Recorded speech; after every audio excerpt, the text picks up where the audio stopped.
아주 일과 이과를 통해서 야, 이 종교라는 게 이거 정말 백해무익하네 이렇게 했더니 결론이 뭐예요? 종교를 없애면 다 해결되는 거 아니냐 이거야. 그래서 오늘날 신무신론자들, 그러니까 무신론이 항상 존재했는데 무신론을 종교화시켜서 무신론이 진짜 정답이다 이렇게 해가지고 리차드 그러니까 도킨스서부터 시작해서 여기 나와 있는 사람에서 하여간 쟁쟁한 사람들이 등장해가지고 심지어는 스타가 됐어요. 책도 내고 우리나라에서 이 사람 또 반박하는 책도 있고 하여간 두세 사람이 하여간 떴는데 소위 말하면 이 사람들이를 지원하는 그 무신론자 단체들에서 영국의 2층 버스에다가 붙입니다. God is nowhere. 하나님은 어디에도 없다. 그거를 돈 내고 광고판을 붙여가지고 2층 버스에다 붙이고 댕겨요. 아마 우리나라도 조금 있으면 시청학 광장에 크게 광고판 거 번쩍번쩍 하는 거 있잖아요. 거기에 나올 거예요, 이제. 하나님은 없다. 정신 차려라. 그거 이제 곧 등장할 겁니다. 예. 그런데 그거를 운전하고 다니면서 하루에 한 10번 봤다. 한 달이면 39번, 300번 볼 거 아니에요. 그럼 이제 머릿속이 요즘 얘기하는 그 쇠뇌, 가스라이팅이 되는 거예요. 아, 그렇지. 하나님 없지. 근데 내가 왜 갑자기 하나님을 찾아? 하나님 없지. 오마이 갓 해야 되는데, 하나님 살려주세요 해야 되는데, 하나님 없지. 그러고, 예, 요게 광고의 수법이에요. 그래서 미국 고속도로 타고 가면은 몇 킬로인지 모르지만 일정 간격마다 계속 뭐야. have a coke, have a coke. 코카콜라 드세요? 코카콜라 드세요? 코카콜라 드세요? 한 30km 갔어. 휴게소 나왔어. 가서 제일 먼저 뭐 할까요? 예, 코카 하나 주세요. 코카콜라 하나 주세요. 요게 아주 인간을 길들이는 방법이죠. 예. 지금 광고를 속된 말로 광고에 돈을 들이면 성공합니다. 제품이 웬만하면. 왜? 광고를 보면 따라하게 돼 있어요. 그래서 광고를 소위 말하면 얼마를 집어넣으면 얼마가 소위 말하면 팔린다. 또는 얼마가 이 매출이 올라간다. 이게 다 통계로 나와 있기 때문에 광고를 안 할 수가 없는 거예요. 전쟁을 하는 거지. 특히 미국 미식 축구 한다 그러면 막 우리나라 삼성전자도 막 천문학적인 돈을 내가지고 악착같이 광고를 하려고 하잖아요. 왜? 수십억이 동시에 보는데 얼마나 광고가 되겠어요. 그렇죠? 예. 자, 그래서 종교를 없애면 다 될까요? 진짜 문제는 종교가 아니라 실질적 무신론자. 다시 말하면 이 제목이 정말 우리에게 확 와닿네요. 그렇죠? 51페이지에 보면 종교가 아니라 우리가 문제다. 우리라고서는 쓸 것 같지 않아요. 제가 책을 쓰면 종교가 아니고 내가 문제다. 왜 우리라고 또 이렇게 포괄적으로 나는 슬쩍 빠지려고 그럽니까? 내가 문제지. 죄를 누가 짓습니까? 내가. 누가 미워합니까? 내가. 성질은 누가 냅니까? 내가. 그렇죠? 사기는 누가 칩니까? 내가. 다 내가 하는 거예요. 그래서 하나님께서 뭐예요? 옛사람을 십자가에 못 박아서 우리의 죄의 몸을 멸해버리신 거예요. 이 말씀을 믿고 새 사람으로 살면 하나님을 기쁘시게 하는 거고, 머리로는 알겠는데 실제적으로는 옛사람 방식으로 살아버리면 타이틀은 하나님의 아들인데 실제적으로는 아닌 거죠. 그렇죠? 마귀 아들처럼 사는 거죠. 자, 51페이지로 가셔서 열병을 치료한답시고 두개골에 구멍을 뚫던 중세의 의사들처럼 종교 자체는 인류의 감염 문제는 전혀 해결하지 못하고 오히려 병세를 더 악화시키곤 한다. 실제로 종교는 꽤 나쁜 성적을 거두었고 그로 인해 많은 사람이 종교를 없애는 것만이 답이라는 결론에 이르렀다. 제일 유명한 사람이 마르크스라고 하는 무신론 만든 사람이죠. 예, 이 무신론 만든 사람들 얘기 들어보면 나중에 그 무신론자들의 결과는 성경에 써 있어요. 여기 한번 읽고 가죠. 네. 시편 14편 1절. 시편 14편 1절. 여러분 친구들 중에서 예수님 안 믿는 사람 무신론자 있잖아요. 네, 그런 사람들 보면 야, 내가 보니까 말이야. 네가 성경에 나오더라고. 깜짝 놀랄 거야. 왜 내가 성경에 나와? 아, 그래 여기 써 있어. 봐봐. 잘 읽어봐봐. 시편 14편 1절 어리석은 자가 마음속으로 이르기를 하나님은 없다 하였도다. 그들은 부패하여 가증한 일들을 행하였으니 선을 행하는 자가 하나도 없도다. 주께서 깨달은 자나 하나님을 찾는 자가 있는지 보시려고 하늘에서부터 사람들의 자녀들을 내려다 보셨으되 그들이 다 치우쳐서 다 함께 더러운 자가 되고 선을 행하는 자가 없으니 단 한 사람도 없도다. 여기 너 써있잖아. 너 마음속에 이르기를 지금 하나님이 없다 그러고 있는 거지. 그랬더니 또 어떤 사람이 나타나가지고 호해요 호해 막 호해를 나가더니 신문에 호해. 왜 그러니까 성경에 하나님이 없다고 써있어요. 성경에 하나님이 없다고 써있는 게 아니라 하나님이 없다고 마음속에 이르는 자가 나쁜 놈이라고요. 나쁜 놈이 아니라 뭐예요. 어리석은 자라고 성경에 써있는데 하나님은 없다만 똑 따가지고 하나님이 없다고 성경에 써있다고 막 돌아다니는 사람이 있어요. 자, 그래서 53편으로 또 갑니다. 왜 53편에 갈까요? 하나님께서 인간이 요 사실을 잊어버릴 것 같아가지고 똑같이 한번 썼어요. 그랬더니 야, 성경이 인쇄 실수가 돼가지고 똑같은 얘기가 또 써있대. 실수가 아니고 의도적으로 잊지 말라고 또 써놓은 거예요. 시편 53편 1절 어리석은 자가 마음속으로 이르기를 하나님은 없다 했도다. 그들은 부패하여 가증한 불법을 행하였으니 선을 행하는 자가 하나도 없도다. 하나님께서 깨닫는 자나 하나님을 찾는 자가 있는지 보시려고 하늘에서부터 사람들의 자녀들을 내려다 보셨으되 그들이 모두 물러가 다 함께 더러운 자가 되고 선을 행하는 자가 없나니 단 한 사람도 없도다. 그렇게 써있죠. 그렇죠? 자, 다시 돌아오셔서 이제 51페이지 이제 좀 속도를 냅니다. 몇 해 전 캘리포니아 해변으로 가족 여행을 다녀왔다. 거기서 나무 상자 위에 서서 피켓을 들고 확성기에 대고 고래고래 소리 지르는 길거리 연설자들 때문에 기분을 망쳤던 기억이 난다. 우리처럼 거리 설교했나 봐요. 근데 거리 설교의 내용이 좀 다르네요. 그런데 알고 보니 뜻밖에도 그들은 종교로부터의 회개를 촉구하는 무리였다. 종교는 엉터리야. 우리는 하나님을 믿으면 안 돼. 하고 외치던 사람들이에요. 그들은 종교가 세상을 망치고 있다고 확신하는 무신론자들이었다. 버스에다 광고하는 것도 이제 모자라서 마이크 들고 나서서 이제 거리 설교까지 하는 거예요. 무신론자들이. 실제로 그렇습니다. 과연 그들의 말이 옳은가? 세상의 문제점은 종교이고 따라서 그것을 버려야만 인류가 살아남을까? 나는 그렇게 생각하지 않는다. 두개골을 뚫던 중세 의사들을 생각해보라. 머리에 구멍을 내봐야 열병이 치료되지 않으니 야만적인 치료법을 멈춰야 하는 것은 당연한 일이 돼. 하지만 구멍을 뚫지 않는다고 해서 열병이 치료되는 것은 아니다. 종교를 없앤다고 문제가 해결되는 건 아니다 이 말이죠. 종교가 답은 아니지만 없앤다고 그러면 답이 되느냐? 그건 아니죠. 실패한 해법을 버리는 것과 실제로 문제를 해결하는 것은 엄연히 다르다. 같은 이치로 종교가 인류의 문제를 해결하지 못하더라도 종교를 버린다고 해도 문제가 해결되지 않기는 마찬가지다. 지난 세기의 세상을 보면 무신론은 그 신봉자들이 생각하는 만큼의 기적의 치료가 아니다. 그래서 소련이 그냥 해체돼 버렸잖아요. 무신론. 소련에서는요, 대학 입학 시험에서 그 뭐라 그러나요? 본고사에서 쓰는 거, 논술 고사의 제목은 항상 똑같아요.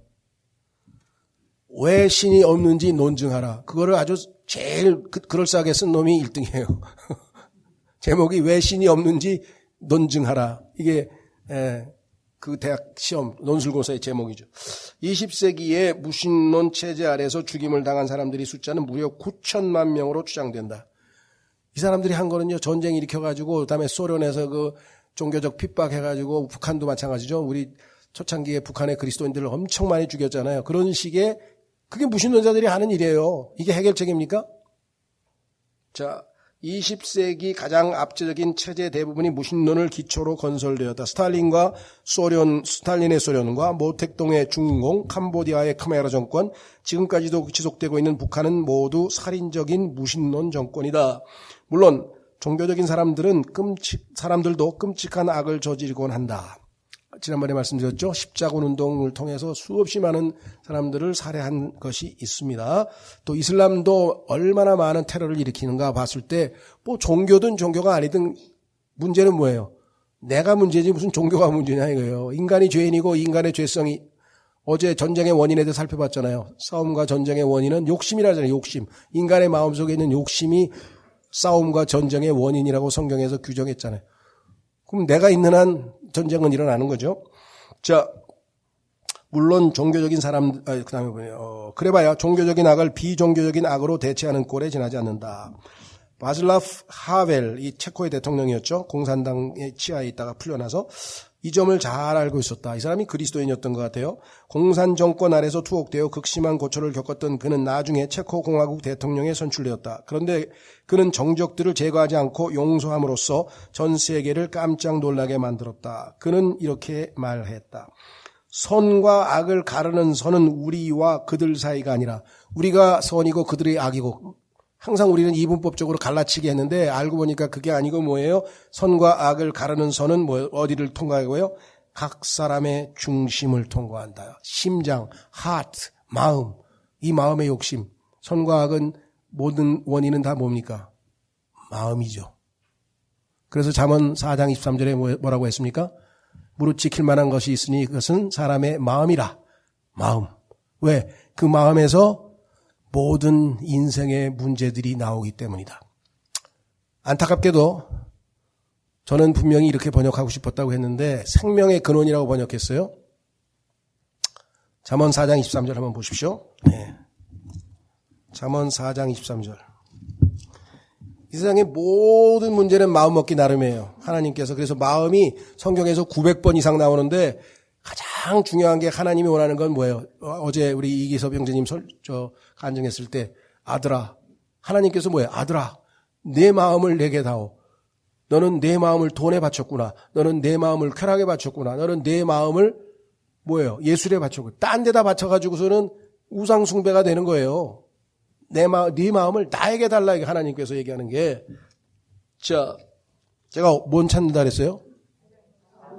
예, 제가 요즘 이래요. 마음을 못 지켜서 그런 거 봐. 잠언 4장 23절. 잠언 4장 23절.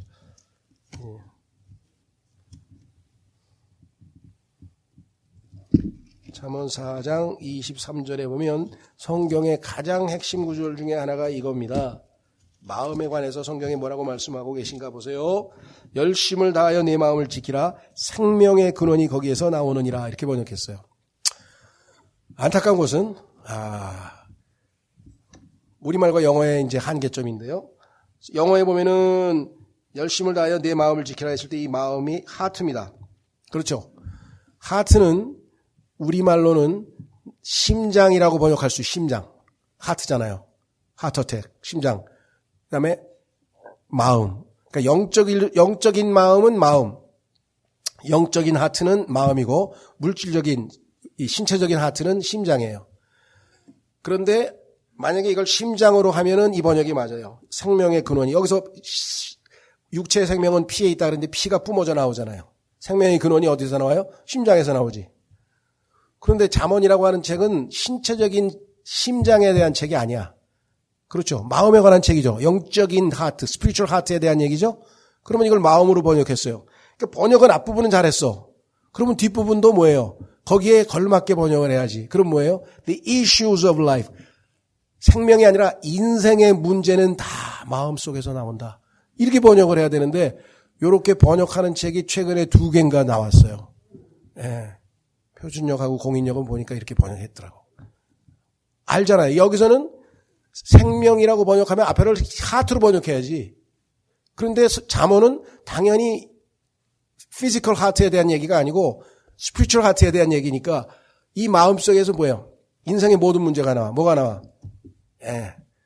내가 오늘 강남역에서 싹 죽여버릴 거야. 예, 그거도 마음에서 나온 거예요. 오늘은 그냥 헤어질 결심 끝내자 오늘. 여자친구하고 헤어질 때도 뭐 끝나. 그죠? 학교고 뭐고 필요 없어. 자퇴? 그 누가 결정해? 내가 마음 먹으면 그냥 하는 거예요.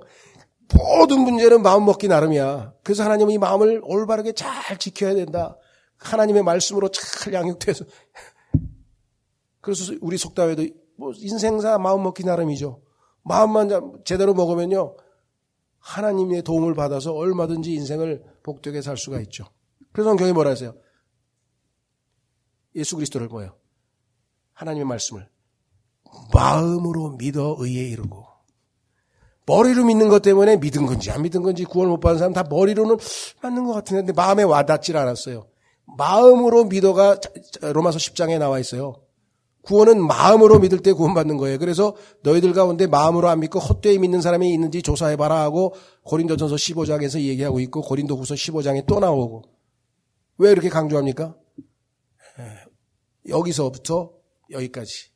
요게 20cm인데 가장 긴 거리예요. The longest distance is from the head to the heart.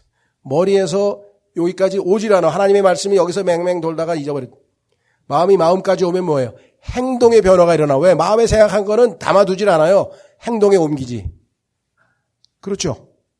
예, 그래서 우리는 마음에 생각하는 바, 그게 곧 우리다. 이게 잠언 23장 7절에 써 있어요. 나중에 한번 찾아보시고요. 자, 돌아갑니다. 그래서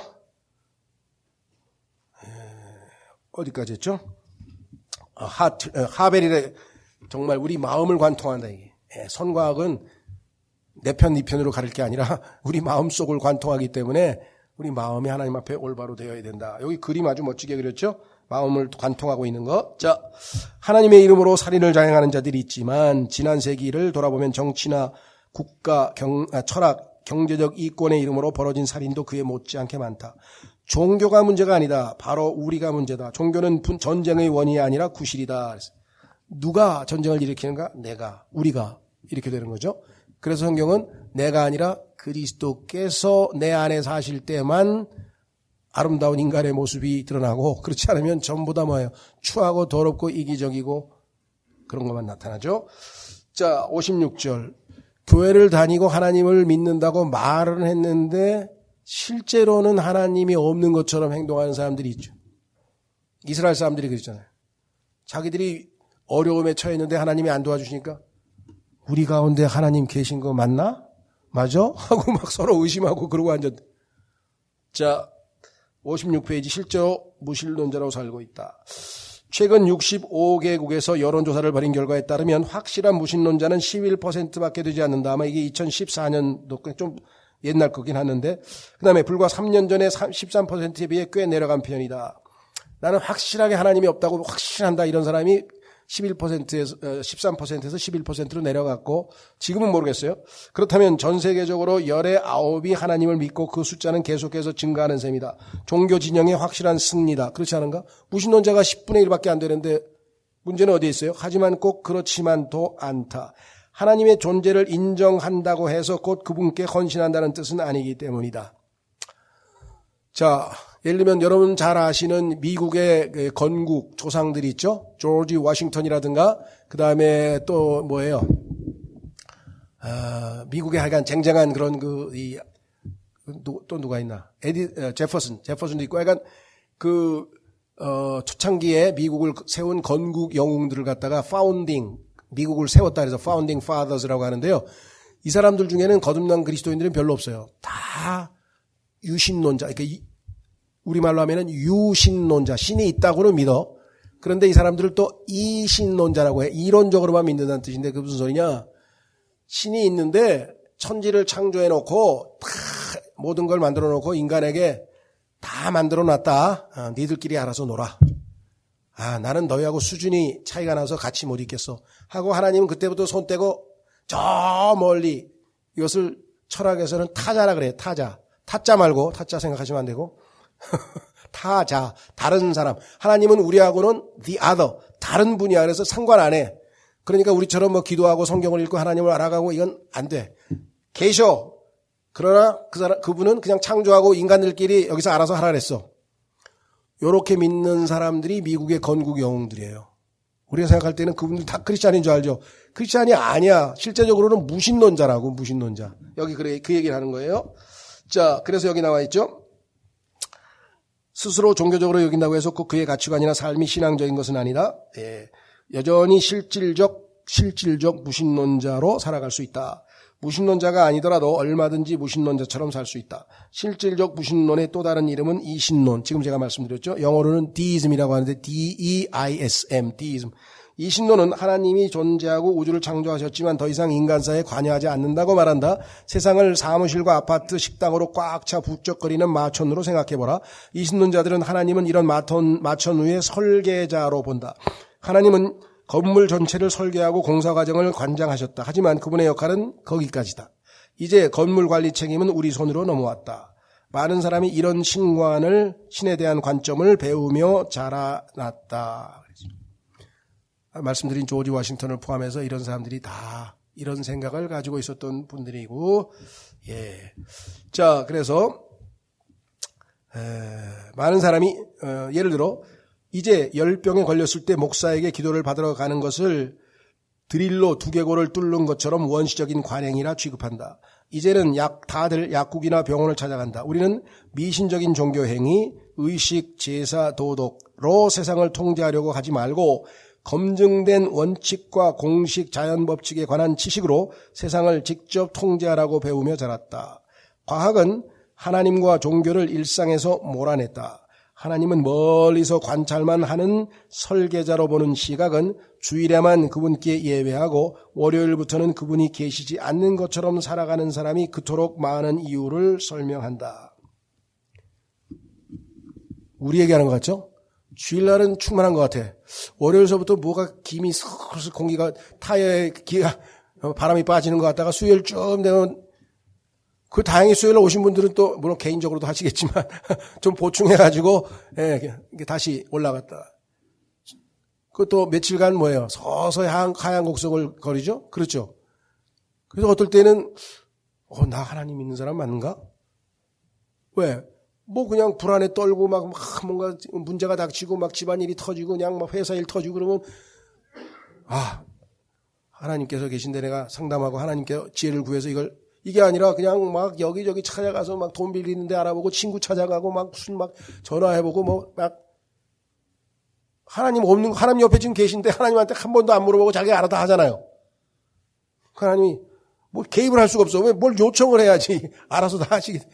그리고 나중에 주저앉아서 하나님 왜 안 도와주세요. 그리고 한마디도 도와달라는 소리도 안 해놓고 분 또 갑자기 하나님 원망은 왜?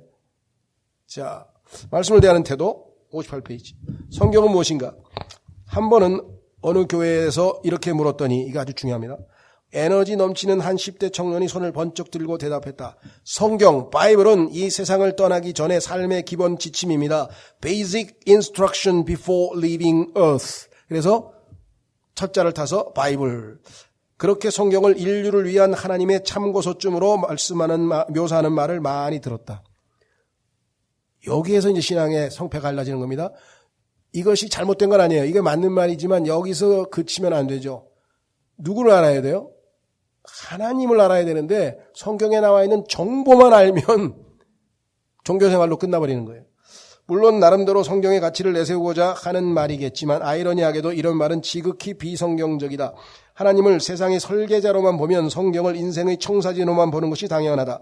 종교적인 사람들은 하나님이 중력의 법칙, 연력학의 법칙, 수학의 법칙을 정하신 것처럼 리더십의 관계, 사업 같은 삶의 다른 영역들의 불변의 법칙을 정하셨다고 믿는다. 자연을 과학적으로 탐구해서 찾을 수 있는 하나님의 법칙이 있는가 하면 성경의 페이지 속에서 찾을 수 있는 법칙도 있다는 것이다. 그래서 성경이 지침서로만 사용해요. 문제가 발생했어. 그럼 성경을 딱 펴. 가만있어 봐. 성경에 답이 어디 있더라? 가만있어 봐. 이거구나. 그렇게 이용을 하는 겁니다. 잘못된 건 아니에요. 자, 보세요. 그림이 보니까 당신에게 성경은 무엇인가? 왼쪽 보시면 하나님과 나 자신 세상을 보기 위한 창문인가? 내 삶과 내 세상을 관리할 방법을 찾기 위한 지침서인가? 오른쪽 결과는 뭡니까? 통제에 대한 갈망, 이런 모든 것을 지침서를 통해서 해결하고자 하는 갈망, 요거는 결과가 종교로 끝나요. 율법주의로 끝나요. 행위종교로 끝나요. 자기 자랑. 그래서 결국은 뭐예요? 자기 의의를 내세우게 되죠. 그런데 왼쪽에 보면 결과가 하나님을 향한 갈망, 그리고 하나님과의 올바른 관계, 사랑의 관계, 섬김의 관계, 좋은 관계를 유지하게 되는 것이죠. 자, 60페이지로 넘어가시면 이런 식으로 성경을 하나님이 주신 인생 지침서로만 보면 성경을 대하는 태도가 완전히 달라진다. 하나님을 알고 그분과 교제하기 위한 통로로서 성경책을 펴기보다는 세상을 통제하는 데 필요한데 요긴하게 써먹을 원칙들을 찾는 일에 더 집중한다.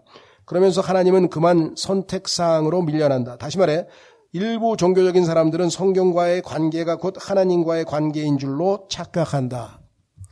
이런 분들이 독립침례교회 안에도 많습니다. 성경 지식은 무지무지 많은데 도대체 제가 제임스 낙스 목사에게 배운 게 그거거든요. 성경 지식이 많은 게 중요한 게 아니라 성경을 배운 결과 예수님을 조금이라도 닮아가는 모습이 있는가가 중요한 거죠. 성경 속에서 예수님을 배워야 되니까. 근데 성경 지식은 엄청 올라갔는데 행실은 예수님과 정반대로 가. 예수님은 나는 마음이 온유하고 겸손하니. 근데 온유 겸손이 아니라 교만으로 보여. 성경 한다고 막 폼 잡고 막 이런 사람들이 너무 많다 보니까 사람들이 뭐예요? 이게 뭐야? 뭐 열매가 왜 이래? 여기에서 딜레마가 있는 거예요. 그렇죠? 주님을 제대로 알았더라면 하나님과의 관계에서 자기가 누구인 줄 알고 겸손하게 엎드려서 나는 아무것도 아닙니다. 성경에 써 있잖아. Nothing. 아무것도 아닌 사람들이 something. 뭔가 되는 것처럼 하지 말라. 갈라디아서 6장에 경고하고 있는 거예요. 율법주의자들의 경고하는 거예요. 자, 다시 돌아오셔서 오해는 마라. 나는 성경을 매우 중요하게 여기며 마찬가지입니다. 저도 실제로 성경 안에는 우리 삶에 적용할 수 있는 중요한 진리들이 많이 포함되어 있다. 하지만 일부 종교적인 사람들은 성경을 비뚤어진 열정으로 바라본 나머지 그것을 하나님에 관해 하나님을 알아야 되는데 하나님에 관해 알려주는 이야기에서 단순히 인생살이의 유용한 원칙들의 집합으로 추측시키고 있다. 하나님에 대한 정보, 그 다음에 인생의 여러 가지 중요한 원칙, 매뉴얼처럼 써먹으려고 그러는데 성경을. 주님을 발견해야 되는데 이것이 예수님 당시 종교 지도자들의 실수였다. 그들은 성경의 계명 하나하나를 완벽히 외우고 모든 원칙을 삶에 적용하려고 했었다. 하지만 하나님의 말씀에 관한 그들의 지식은 바로 눈앞에서 있는 하나님 자신을 알아보는데 아무런 쓸모가 없었다.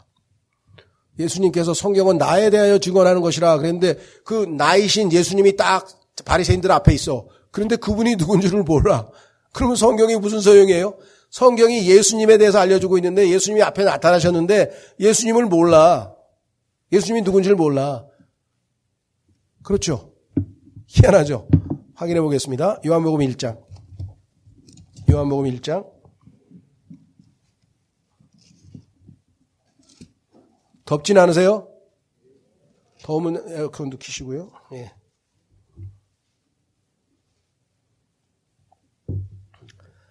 요한복음 1장에 보시면 이렇게 써 있습니다. 6절. 요한복음 1장 6절. 하나님께서 보내신 사람이 있었는데 그의 이름은 요한이더라. 바로 그가 증언하러 왔으니 이것은 그 빛에 대해 증언하여, 빛이 굵은 글씨로 써 있죠. 예수님 빛에 대해 증언하여 모든 사람이 자기를 통해 믿게 하려 함이라. 빛이신 예수님을 믿게 하기 위해서 이제 하나님이 선두주자로 침례인 요한을 보내셨는데 8절 그는 그 빛이 아니요. 그 빛은 예수님이니까 그는 그 빛이 아니요. 그 빛에 대해 증언하도록 보내어진 자더라. 그 빛은 참 빛으로 세상에 들어오는 모든 사람을 비추느니라. 이 세상에 예수님의 빛을 안 받은 사람은 없어요. 거부하고 안 믿어서 그렇지 빛은 다 비쳤어요. 양심에 다 작동을 하고요. 순간에 어느 순간에 막 죄책감이 들고 하나님 앞에 있는 것처럼 빛이 다 비쳤어요. 거부해서 탈이지. 10절 그분께서 세상에 계셨으며 세상이 그분에 의해 만들어졌으되 세상이 그분을 알지 못하였고 자신을 만드신 분을 못 알아보는 게 인간입니다. 그분께서 자기 백성에게 오심에 이스라엘 백성 예수님은 유대인으로 오셨어요. 자기 백성에게 오심에 그분의 백성이 그분을 받아들이지 아니하였으나 이분이 자신들이 그렇게 기다리는 여호와 메시아이신 분이라면 당연히 받아들였어야 되는데 예수님을 거부했어요. 근데 얼마나 우리에게는 고마운 일인지 몰라요. 왜? 그 덕분에 우리에게 기회가 왔어. 그래? 너희가 나를 거부한다고? 내가 내 아내인데, 내 남편인데 성경에 써 있죠. 이스라엘 백성이 이스라엘의 아내라잖아요. 하나님께서. 그러면 남편이 왔는데도 못 알아봐? 알았어. 그럼 어떻게 할까? 그래서 어떻게 했는가? 요 아내를 다시 남편이신 하나님께로 돌아오게 하는 방법은 뭐냐? 뭐겠어요? 하나님께서 사용하신 고도의 심리전 뭐예요? 질투나게 만들어야겠구나. 요 놈들은 질투가 많은 민족이야. 그래서 질투가 나면 제 발로 올 거야. 그래서 유대인들이 제일 싫어하는 사람도 아니고 개라고 취급했던 이방인들에게 복음의 빛이신 예수님을 보내서 예수님을 통해서 구원을 받고 하나님의 자녀들이 되는 특권을 주셔버렸어요. 그랬더니 이스라엘 백성들이 그제서 막 질투가 나가지고 나중에 이제 대환란을 통해서 마지막에 돌아오잖아요. 여기 보시면 써있죠. 자, 12절. 그분을 받아들인 자들 곧 그분의 이름을 믿는 자들에게는 다 하나도 예외 없이 이방인 유대인 상관없이 다 이제는 이방인들에도 기회가 열렸죠. 하나님의 아들이 되는 권능을 그분께서 주셨으니 이들은 혈통, 유대인 혈통 필요 없어. 육신의 뜻 필요 없어. 사람의 뜻으로 아니고 오직 하나님에게서 태어난 자들이니라. 그래서 우리는 하나님의 아들들이 됐죠. 인간에게서 태어나서 우리는 인간이 됐는데 하나님에게서 태어났으니까 우리는 하나님의 아들들이 된 거 아니겠어요? 그러죠. 자, 다시 돌아오셔서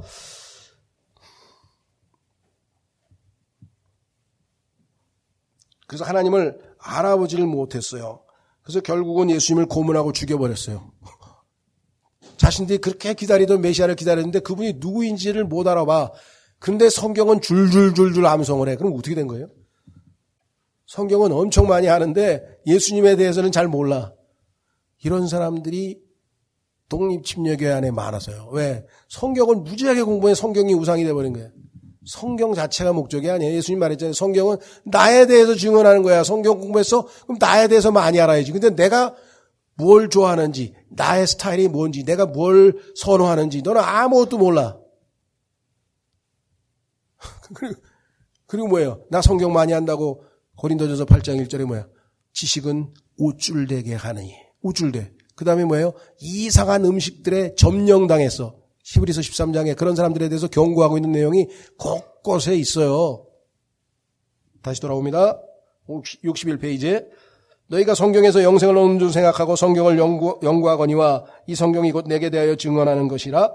그러나 너희가 영생을 얻기 위하여 내게 오기를 원하지 아니하는도다. 뭐 요건 이제 개역성경이지만 일단 거기서 초점은 둘째 줄에 성경이 곧 나에 대해서 증언한다. 요거 똑같은 내용. 정확하죠? 근데 왜 성경을 공부했는데 예수님은 잘 몰라? 부신론자 및 이신론자들과 마찬가지로 종교적인 사람들도 자신의 삶을 직접 통제하기 위해 하나님을 한쪽으로 밀어버리곤 한다. 그들은 신앙을 한낱 원칙들의 집합과 그 실천으로 축소시키고 있다. 이를테면 행복한 결혼 생활을 위한 4단계, 아이를 성경적으로 키우는 법, 성공 리더십을 위한 예수님의 처방, 하나님 나라의 재정관리, 이런 정보를 끄집어내기 위해서 성경을 활용만 하면 어떻게 해요? 나쁘다는 얘기 아니라 그렇게만 쓰면 안 되고 성경을 통해서 예수님을 더욱더 알아가서 예수님이 이런 분이셨구나. 예수님이 이런 분이셨구나. 그걸 초점을 못 맞췄다 이 말이죠. 하지만 이런 원칙을 알고 실천한다고 해서 그 삶에 반드시 하나님이 계신다고 말할 수는 없다. 이용만 한다 이 원칙을. 자, 그래서 이신론자들의 점검표, 크리스찬 점검표 보면 여기 나와 있는 거 다 하더라도 맨 아래 예수 그리스도가 선택사항이면 죄송합니다. 표현이 말짱 도루묵이다. 위에 거 6개 잘잘잘잘 잘 안 보여요. 제일 핵심적인 걸 놓쳤는데. 그냥 단팥빵을 그냥 막 그 밀가루가 아주 말랑말랑하고 그냥 그 껍데기도 바삭바삭하고 다 좋은데 안고가 없어. 그럼 뭔 맛으로 먹어요? 이해가 되세요? 핵심을 놓쳐도 핵심 누구? 예수 그리스도. 그렇죠? 자, 로마서 7장으로 가서 바울도 이와 같은 딜레마에 빠졌으니까 우리만 빠지는 게 아니에요. 모든 그리스도인이 이런 쓰라린 경험을 다 합니다. 로마서 7장.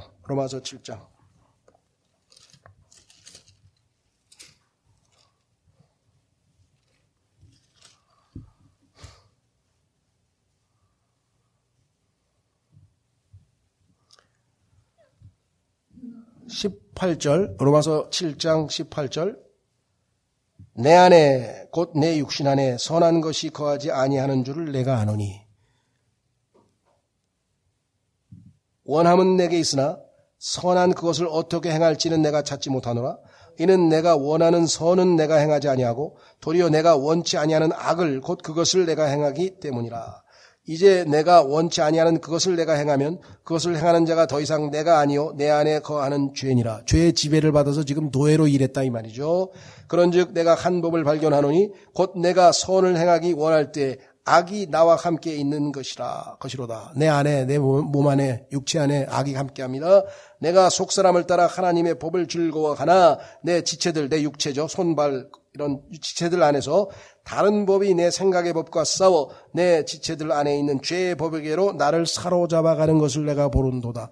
그래서 원하는 선을 행하고 원치 않은 악을 행하고 있는 내 모습이 얼마나 처참한지 뭐라 그랬어요? 오, 나는 비참한 사람이로다. 그렇죠? 하나님 앞에 얼마나 비참하겠어요. 하나님을 기쁘시게 하려고 열심히 봉사하고 나름대로 열심히 하려고 신앙생활 잘 하려고 결심을 여러 번 했는데, 그죠? 정월 초날 매번 수십 번 결심했는데, 아유, 왜 이렇게 안 되고 있냐, 이거죠. 그래서 뭐라 했어요? 나는 비참한 사람이로다. 이 사망의 몸에서 누가 나를 건져내랴. 하나님을 기쁘시게 하고 하나님을께 영광 돌리는 나는 뭐예요? 성경에 보니까 없어요. 왜? 사망의 몸이야. 하나님을 섬기려고 하는데, 그렇죠? 어디를 출발하려고 하는데 보니까 기름이 하나도 없어. 에너지가 하나도 없어. 내 하나님을 기쁘시게 할 수 있는 선한 에너지가 내 몸에 하나도 없어. 내 몸에는. 이해가 되세요? 그래서 어떻게 해야 돼요? 방법은 어떻게 내가, 이거 머릿속에 하면 잘, 어떻게 하면 내가 하나님을 기쁘시게 할까? 어떻게 하면 신앙생활 잘할까? 그러면 백날 해봐도 답이 없어요. 왜? 어떻게에 답이 있는 게 아니고 내가 하잖아. 어떻게 하면 뭐해? 내가 하는 건데. 내가 다 죄를 짓고 내가 다 문제를 일으키잖아. 그러니까 내가 없어져야 돼. 그럼 어떻게 해요? 어떻게 대신에 누가 나를 건져낼까? 이 딜레마에서, 이 함정에서 누가 나를 건져낼까? 예수 그리스도시도다. 그래서 갈라디아서 2장 20절에 내가 사는 것이 아니요 그리스도께서 내 안에 사신 것이로다. 이게 나의 고백이 되면 문제 해결이 되는 거예요. 여기서 누가 하라니 누가 나를 건져냅니까? 25절에 나오잖아요. 답이. 예수 그리스도 우리 주를 통하여 내가 하나님께 감사하노라. 예수님이 나를 통하여 일하시면 되는구나. 나는 어떻게 해도 안 되는구나. 나는 어떻게 해도 안 되는구나. 이거를 깨달을 때까지 나는 수없이 기도도 하고 뭐 절여도 하고 금식도 하고 막 열심인 사람들은 더 그렇게 하죠. 그래가지고 내가 주인공이 되는데 문제는 해결이 안 된다는 것을 바울도 아주 오랫동안 고심해서 로마서 7장이 고백을 하는 거잖아요. 자, 다시 돌아옵니다. 이제 63페이지. 오늘날 많은 사람이 단순히 세상적인 삶의 원칙들을 성경에서 찾아낸 새 원칙들로 바꾸는 것을 신앙생활로 여기고 있다. 원칙만 바꾸면 안 돼요. 원칙이 중요한 게 아니라 인격이 중요한 거죠. 내 대신에 예수님이 나를 바꿔서 예수님이 사셔야지. 그들이 삶의 원칙들을 알려주신 하나님께 감사할지는 몰라도 그들에게 하나님 자체는 방관하는 설계자에 불과하다. 그들의 삶에서 하나님 자체는 여전히 선택사항 정도로만 남아있다. 과학이 발전하고 종교에서 미신적인 요소가 떨어져 나가고 있지만 이전 세대를 괴롭혔던 결핍과 추악한 불의가 여전히 우리를 괴롭힌다. 그리고 그에 대한 반발로 종교를 아예 버린 곳에서는 더 이상 세상이 더 악화되고 있다. 공산주의. 역사는 종교와 무종교 중에서 하나를 선택하는 것이 곧 총살이냐 교수형이냐의 차이에 불과함을 여실히 보여주고 있었다. 종교가 있어도 종교가 없어도 아무리 해도 문제는 해결이 안 됩니다. 왜? 문제의 원인이 난데 나를 제거 안 했으니까. 하나님은 뭐예요? 지혜로우니까 나를 죽여버렸잖아요. 얼마나 하나님이 과격해요? 문제 해결이 나야. 그래서 뭐예요? 나를 죽여버렸어요. 그걸 성경에서 옛사람이라 그래. 아담으로부터 물려받은 나. 옛사람을 멸하셨어 하나님이. 왜? 우리의 죄의 몸이 멸하도록 우리를 죽였어. 그래야 죄를 안 지어. 죄의 몸이 멸하는 거죠. 그렇죠? 예. 그 하나님이 어마어마 과격하시죠?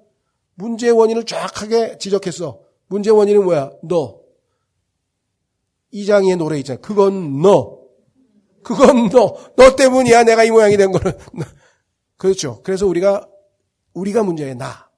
그래서 하나님께서 우리의 옛사람을 십자가에 못 박아 버렸다. 이게 하나님의 해결책이에요. 그 좋은 해결책을 하나님이 제시하는데 왜 자꾸 옛사람을 다시 소환해내서 늘 제가 재밌게 얘기하지만 재밌는지 모르겠습니다만 그 프로그램이 있잖아요. 친구야 반갑다 하고 그냥 죄가 안녕하면 답을 말해야지. 나 죽었어 할 필요도 없어. 죽은 사람이 뭔 나 죽었어 란 말을 왜 해. 그렇죠. 거기서 뭐예요? 믿음으로 죄가 손을 흔들 때 죄의 종 노릇하던 나는 죽었기 때문에 예수님을 향해서 주님께 우리가 바라보고 있어야죠. 그런데 뭐예요? 두 가지를 하죠. 뭐 친구야 반갑다 하고 같이 다시 죄를 짓고 옛날처럼 사는 사람이 있는가 하면 이를 꽉 깨물어. 그러다가 나 죽었어! 그러면 진 거예요, 죄한테. 왜? 죽었는데 어떻게 나 죽었어란 말을 해? 죄를 향해서는 아예 관심을 꺼버려야 돼요. 스위치가 떨어졌다고 뭔 반응을 해요. 죽었다는 말을 왜 알려줘요? 죽은 거는 하나님께 대해서 내가 살아는 게 초점이지. 무슨 얘기가 되셨죠? 아셨죠? 자, 그래서 여기 나와 있는 것은 총살이냐 교수형이냐 뭐 다 죽는 건 마찬가지예요. 따라서 해결책은 종교도 종교 아닌 무신론 과학도 아니다. 어떤 통제 시스템도 이 세상을 올가맨 두려움과 위험의 굴레를 깨뜨릴 수 없다. 자, 결과적으로 이제 우리는 어떻게 해야 되겠습니까? 제3의 대안이 필요하죠. 진정한 이제 하나님을 우리의 주님으로, 예수 그리스도를 나의 구원자요, 나의 주님으로 영접하는 거죠. 받아들이는 거죠. 그래서 주님이 나의 삶의 주역을 담당하고 나는 그분을 섬기는 자로 이제 살아가는 삶이 핵심이죠. 그렇죠. 자, 그래서 여기 보니까 하나님은 우리가 부리기 위해 존재하는 분이 아니다. 예수님을 믿고 구원을 받았습니다. 그 다음에 우리의 태도가 어떤 태도냐? 마치 하나님은 내가 기도만 하면 응답하는, 즉 나의 종처럼 하나님을 부려먹는 사람이 있어요. 필요할 때만 하나님 찾아. 그 하나님께서 그런 부분이 있죠. 제가 상속을 하려다 상속을 안 하는 이유가 있어요. 그래서 왜 안 하세요? 그러니까 우리 아들놈은 날 안 찾아와. 돈 필요할 때 찾아와. 내가 돈을 줘버리면 이제 안 찾아와. 그래 난 죽을 때까지 이거 상속 안 해, 나. 그래도 억지로라도 찾아와서 내가 얼굴 좀 봐야 되겠어. 무슨 말이가 되겠어요? 하나님을 돈 주는 부모님처럼 생각해가지고 실컷 제 마음대로 살다가 필요하면 와가지고 하나님 뭐 또 이게 부리는 종. 우리가 하나님을 내가 주인이고 하나님이 나의 부리는 종으로 이용해 먹는 종교 생활을 하고 있다는 거예요. 많은 그리스도인들이. 그러니까 뭐예요? 주인이 나에게 이래도 저래도 주인은 주인으로 섬겨야 되는데 주인이 나에 잘해주면 뭐예요? 하나님이 나에 잘해주면 할렐루야 하고 하나님께서 나를 뭐 어려운 처지에 두면 뭐예요? 뭐 이런 하나님이 다 있어. 나 교회 안 가. 이렇게 되는 거죠. 자, 그래서 내일 아침에 아주 핵심적인 얘기 두 가지입니다. 두 번째는 뭐냐? 반대야, 반대. 그거는 뭐냐? 하나님께서 나를 구원하셔서 나의 주인이시구나. 나는 이제 노예구나. 성경에는 노예란 말 안 썼어요. 슬레이브란 말 안 쓰고 종이라고 그러는데 종이란 단어는요. servant란 단어는 serve란 말은 서비스의 동사예요. 그럼 서비스란 말 아시죠? 봉사. 봉사는 뭡니까? 자발적으로 가서 도와주는 거예요. 자발적으로 섬기는 걸 봉사라 그러죠. 봉사인데 가서 돈 받고 아니면 봉사인데 가서 의무적으로 하고. 근데 우리나라는 학생들에게 뭐예요? 봉사 실적을 학교, 대학 들어가는데 반영을 한대. 그러니까 가가지고 뭐예요? 봉사가 목적이 아니고 정말 어렵고 힘든 사람을 내가 가서 섬기고 봉사해야 돼. 이 봉사 목적이 아니라 봉사를 해서 도장 받는 게 목적이야. 이거 찍어야 내가 많이 찍은 사람이 대학에 합격할 수가 있어. 하여간 대한민국에 죄송합니다. 이런 표현 쓰면 교육 정책 하는 사람은 돌대가리야. 돌대가리. 그게 무슨 봉사예요. 그렇죠. 봉사는 자기가 하고 싶어서 가는 거야. 그런데 그쪽에서 감사합니다 하고 그랬어. 그러면 이 사람이 봉사했습니다. 그냥 알려준 거야. 그래서 한 거야. 근데 그 토장을 받아오면 뭐 그 대학 입시에 반영해 준대. 그럼 누가 봉사를 하려고 그래요? 가가지고 다 돈을 주고 봉사하든 뭘 하든 해가지고 그냥 찍어 와야 될 거 아니에요. 많이 찍은 사람이 대학 들어간다는데. 예? 그 신앙생활도 이렇게 하려는 사람들이 있다니까요. 내가 우리 주님은 굉장히 무서운 분이야. 그래서 내가 시키는 대로 안 하면 그냥 잘못하면 쫓겨날 수도 있고 매를 맞을 수도 있고 벌 받을 수도 있고 그래서 내가 그냥 헌신해가지고 그냥 막 새벽 부서해가지고 그냥 정말 내가 모든 일에 그냥 온몸을 바치겠다 그냥 막 불같이. 이게 나쁜 건 아니죠. 자발적으로 그러면. 근데 동기가 뭐예요? 여기 나와 있죠. 제목이 보면은 우리도 하나님께 이용되기 위해 존재하는 것이 아니다. 요거예요. 하나님도 우리가 하나님을 이용해 먹기 위해서 믿은 게 아니죠. 근데 그런 것처럼 보이는 분들이 있어요. 반대로 하나님을 믿은 다음에 하나님이 우리를 이용해서 우리의 헌신을 통해서 우리를 열심히 부려먹으려고 그런 주인인 것으로 생각하는 사람이 있어. 하나님을. 그래서 잘못된 헌신. 내가 이틀 동안 새벽 기도 빠졌는데 일당이 왜 이렇게 줄었어? 이거 이상하잖아 이거. 그렇죠? 3일 3번 연속 수요교회 안 갔더니 애가 성적이 팍 떨어졌네. 안 되겠네. 내일부터 가야지. 이렇게 신앙생활하는 사람들이 우리 주변에 얼마나 많아요. 그렇죠? 설교도 해요. 어떤 분들은. 보세요. 그 권사님 아들이 왜 교통사고가 났어요? 어쩐지 일주일부터 새벽 기도에 그냥 꼴도 안 보이더라. 내가 그럴 줄 알았어. 이거를 막 설교를 해대니 얼마나 벌벌 떨게 생겼어요, 사람들마다. 이해가 되세요? 우리도 하나님을 이용해 먹으면 그건 어리석은 거예요. 반대로 하나님이 우리를 이용해 먹기 위해서 우리를 부리는 그런 나쁜 주인이 아니에요. 하나님 뭐예요?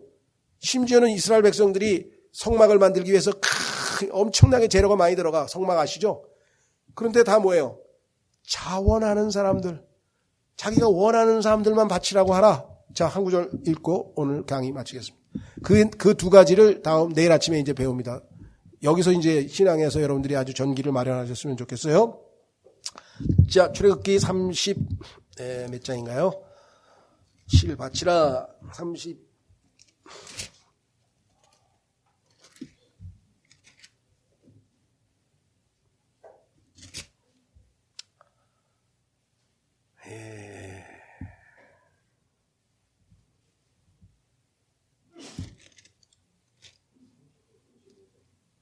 예, 35장. 예, 맞나요?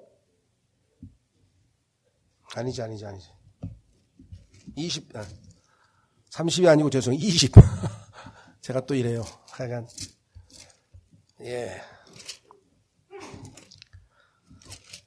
25장. 예. 출애굽기 25장.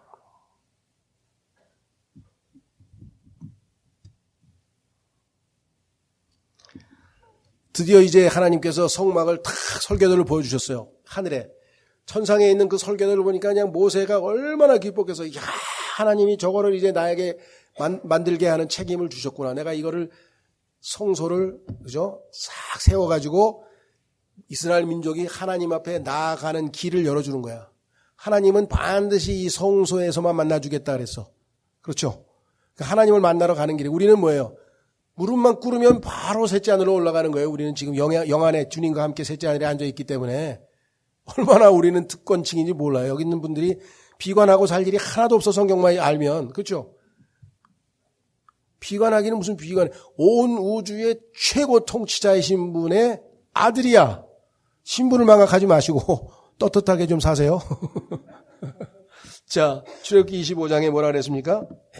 주께서 모세에게 말씀하여 이르시되 이스라엘 자손에게 말하여 그들이 내게 헌물을 가져오게 하라. 헌물, 바칠 것. 헌물이라고 하는 것은 바치는 거예요. offer, 제공한다 이거야. 하나님께 뭐 제공하고 싶은 사람이 있으면 제공해라. 뭘? 또 너희는 마음에서 즐거이 willingly with his heart 그것을 내는 모든 자로부터 나의 헌물을 취하라. 이 얘기가 한두 번 나오는 게 아니에요. 마음에서 즐거이 또는 자발적으로 자원하는 마음으로 뭐 윌링 마인드 비슷비슷한 말들이 계속 나와요. 이거 하나님 무슨 뜻이에요? 헌금도 뭐라 그랬어요? 억지로 내지 말라. 이거 아까운데? 아깝지만 난 하나님을 기쁘게 해드리고 싶어. 하나님 제가 한 끼 굶더라도 하나님 기꺼이 내고 싶습니다. 그럼 내라 이거야. 그 내면서 아까워 죽겠네. 그러면 가져가라 이게 하나님 안 받으니까. 무슨 말이가 되셨어요? 근데 저는 그 경계선상이에요. 내야 되나 말아야 되나 내야 되나 말아 그런데 그럴 때는 뭐야? 주님 저는 믿음이 없지만 믿음을 주십시오 하고 내는 거예요. 그러면 기쁨이 솟구쳐. 어떤 사람은 그건 억지로 한 것 같은데 억지로가 아니야. 극복한 거지. 그렇죠? 자아를 극복한 거예요. 그건 자기를 부인한 거 아니에요. 자기는 욕심이 많아서 이거 절대로 이 돈을 내면 안 되는데 냈잖아요. 승리했잖아요. 정복자보다 더 나은 자라고 했잖아요. 돈의 욕심을 정복한 사람이 됐잖아요. 자, 돌아봅니다. 그래서 즐거이, 마음에서 즐거이 자발적으로 자원하는 이것이 돼야 진정한 신앙인이고 항상 기쁜 거예요. 이렇게 하는 사람은. 왜? 내가 사랑하고 섬기고 내가 좋아하는 하나님을 위해서 뭐 100원을 내든 50원을 내든 아니면 10분을 기도를 하든 아니면 어렵고 힘든 처지에 있는 사람에게 찾아가서 내가 시간을 노력하고 다 봉사를 하든 뭘 하든 다 뭐예요 이게. 하나님이 기뻐하시는 일이잖아요. 그죠? 예. 그것은 맨 끝에 결론이 이제 우리 사랑이라고 결론이 나올 텐데 내일 아침에 이제 결론 내겠습니다만은 어쨌거나 오늘 저녁에 저희가 모여서 이 두 가지 내가 하나님을 이용하고 있는 것이 내 스스로 살펴보고 혹시 하나님께서 나를 이용해 먹는 것처럼 막 아주 헌신 모든 걸 갖다 바쳐야 하나님께서 나를 받아줄 건지 그런 식으로 율법적으로 속박에 얽매인 건지 아닌지 좀 살펴보고 진정한 자유를 가지고 신앙생활하는 것이 무엇인가 하는 그 비결을 이제 배워보도록 하겠습니다. 예, 이 시간에 잠깐 기도하겠습니다. 그리고 좀 걷기도 하시고 쉬기도 하시고 12시부터 1시까지 점심 식사를 하시고 그 다음에 그리스도께서 주신 자유를 마음껏 향유하시고 다양하게 2시부터 하죠. 여기 영화 2시간 걸리죠. 예. 영화 보시고 싶으신 분들은 여기 와서 영화도 보시고 조심하실 것은 하여간 물살이 세니까 하여간 물놀이에만 좀 조심을 하셨으면 좋겠고요. 예. 물총 맞기 싫은 분들은 도망 다니시고 기도하겠습니다. 하나님 아버지 고맙습니다. 오늘 참으로 종교가 우리에게 필요한 것 같았지만 그것이 얼마나 해악을 끼치는지 알았지만 종교를 없앤다고 해결되는 것이 아니고 문제는 바로 나라고 하는 사실, 우리라고 하는 사실을 명백하게 보여주심을 감사합니다. 사도 바울도 고백했습니다. 이제 더 이상 내가 어떻게가 아니고 누가 나를 이 사망의 몸에서 구해내랴. 우리 주 예수 그리스도께 감사하리로다 얘기를 했습니다. 오 하나님 아버지 바라옵고나오니 이 진리를, 이 원칙을, 이 본질을 잘 깨닫고 주님 새로운 신앙생활의 전기를 마련하는 복된 이 수련회가 될 수 있도록 주께서 역사하시고 우리의 모든 행동 하나하나 모든 것이 주님의 임재 가운데 주님을 드높이고 이 아름다운 천지만물을 창조하신 하나님께 감사하고 찬양을 하고 참으로 즐겁고 복된 시간이 이어질 수 있도록 복 주시기를 다시 한번 간절히 간구드립니다. 모든 말씀을 우리 주 예수 그리스도 이름으로 기도하옵나이다. 아멘.